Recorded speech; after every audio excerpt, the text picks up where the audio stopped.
هغه رقم توبه تفصیلی کې دام شرط دی چې د بندگانو حقوق در باندې پاته دي، تکلیف رسولې دی، د چا پیسې در باندې پاته دي، چا سره دی ظلم کړی دی، د چا سره دی ناجایز کړی دي، او د هغې سره چې دی څومره ناجایز کړي دي، د هغې ناجایزو په دنیا کې یا د هغې څه حق معافي غوښتل یا د هغې پورې خپل حق ورسول. کوشش دا کوئ چې د بل حق ستا پر ذمه یې په داسې حال کې آخرت ته مور شو کېږي. که د چا پر ذمه باندې یو ولوېشتم ځکه د بل د غصبي، د کوڅې مځکه یې لاندې کړې ده، د همسایه مځکه یې لاندې کړې ده، د لارې مځکه یې لاندې کړې ده، د بل ځای مځکه یې لاندې کړې ده، دی حقداره نه دی د لاندې کړې ده، بس د جهنم دپاره یې دغه یې ولوېشتم ځکه کافي ده. نور که د یوه بد عملي نه وکړي الله تعالی جهنم ته رسوي. د کم چا سره چې دی ګورئ چې د کم چا سره دی تجاوز کړی هغه مظلوم دی، او مظلوم که کافر د قیامت په میدان کې الله د هغه په اړخ کې ولاړ دی. مظلوم که کافر الله تعالی د قیامت په میدان کې د هغه مرسته کوي، الله ستا په مقابل کې ولاړ دی. لیکن زما او ستا څه حالت دی، که شکنځل کوو هم یې مسلمان ته کوو، که زیرېدل کوو هم د مسلمان کوو، او که ظلم کوو هم د مسلمان، که حق خورو هم د مسلمان، او که ناجایز کوو هم د مسلمان. نو زما او ستا په مقابل کې خو به د قیامت په میدان کې مسلمان ولاړي، د مسلمان مرسته به الله تعالی څنګه نه کوي. پیغمبر علیه الصلاۃ والسلام په مرض الوفات کې مسجد نبوي ته راغلی، پر دې منبر باندې ودرېدی، لوی خلکو ما په تاسو کې ډېره زندګي تېره کړه، که زما د طرفه چا ته تکلیف رسېدلی، یا د چا سره تجاوز شوی، یا د چا مالی حقي یا د چا ځاني حقي، زما بدن تاسو ته حاضر دی، راسئ زما د بدن څخه خپل حقوق واخئ، ما قیامت ته په داسې حال کې مه استوئ چې زما پر ذمه باندې د بل چا حقوق فاتئ. پیغمبر علیه الصلاۃ والسلام وایي دغه خبرې په دنیا کې خلاصې کړئ، که په پیسو خلاصېږي، که په دنانیرو خلاصېږي، که په دراهمو خلاصېږي، په دنیا کې دا معامله صفا کړئ.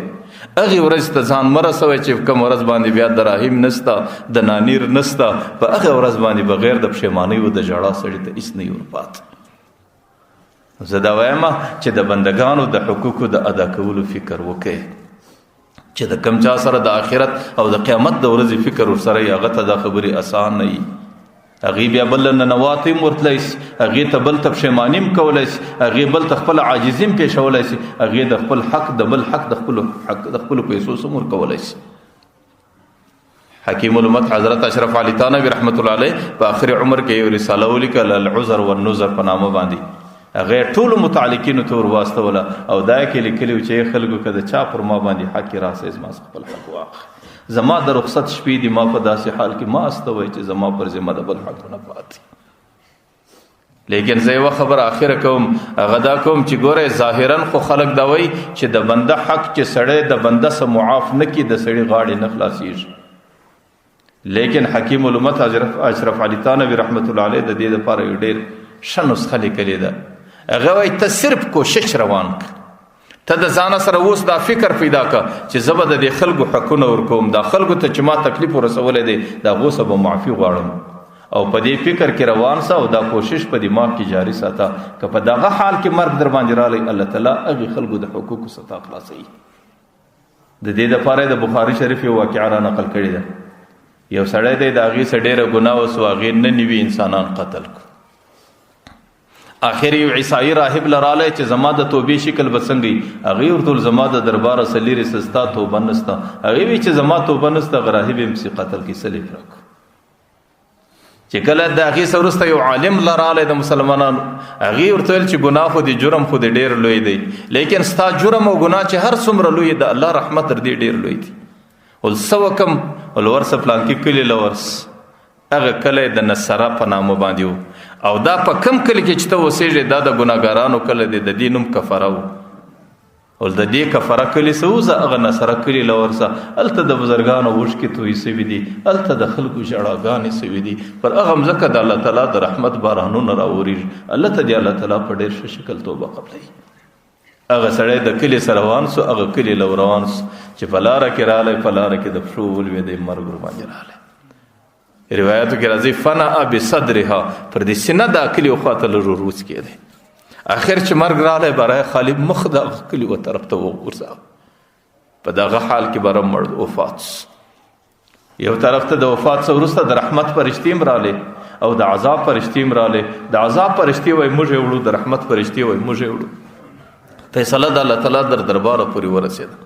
الله تعالی ورته قیسو بینهما د دې کلو اندازه ولګوي چې هغه کله نږدې دی کدا کله نږدې دي. دی چې کله پیمانه د دې کلو اخستله الله تعالی سکی الله عجیب ذات دی. هغه مځکې ته وایي تقربي لږ پر اوس کېږي و دې مځکې ته وایي تباعدي ته لږ ځین اوس کېږي. چې کله پیمانه وسوله دی هغه کلي ته نږدې دی د رحمت فرشتو ته په لاس ورکوي چې بس ځي وړي. علما لیکي هذا فضل فی صورت العدل دا هغه دی چې الله تعالی فضل او احسان ورسره وکړي لیکن د عدل شکل یې ورته برابر کړي. صرف دا ګناهګارولو او د بل حقوق یې ضایع کړي ول هغې په دې تلاش کې روانو چې زه به د بل حقوق ادا کوم. په دې تلاش کې دننه پر د باندې مرګ رالی الله تعالی معاف کړي. نو زه دا وایم چې که چیرې پر انسانانو باندې د بندګانو حقوقي د هغې بندګانو د حقوقو د ادا کولو فکر روان کړي، کوشش روان کې د ځان سره دا غم روان کې په زړه کې دا درد او فکر روان کا چې زه به د دې بندگانو حق ورکوم.